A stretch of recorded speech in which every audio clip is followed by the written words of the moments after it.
Vilinski kralj. Tko jezdi u noć bespućem tim kroz mrak i buru?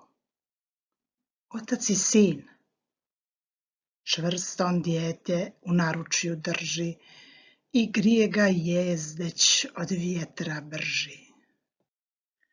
Ti lice sakrivaš, čega te strah, moj sine? Moj oče, vilinski kralj s krunom i žezlom daje mi znak. Zar ga ne vidiš? Sine, to magle je trak. O dijete, sa mnom na cvjetni moj prag, stupiš li, bit ćeš goste nam drag. Od rožica sag dok majčica tka, što zaželiš tebi pružit ću ja.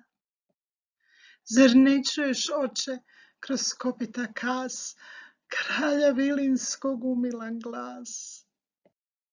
Miruj, moj sine, put je još dug, u suhom lišću do vjetra je bruj.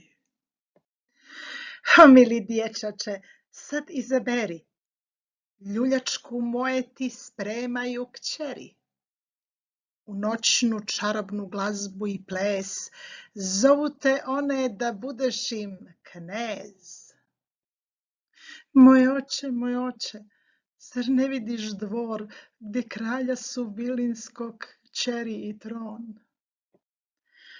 Moj sine, ne vara me vid, na poljani pustoj to vrba je niz.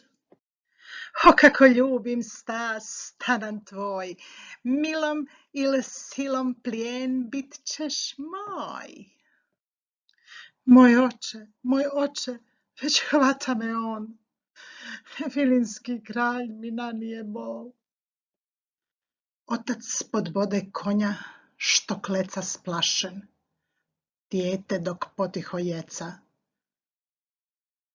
S mukom pred kućnu dospješe dver, ocu na ruci sin mrtav bje.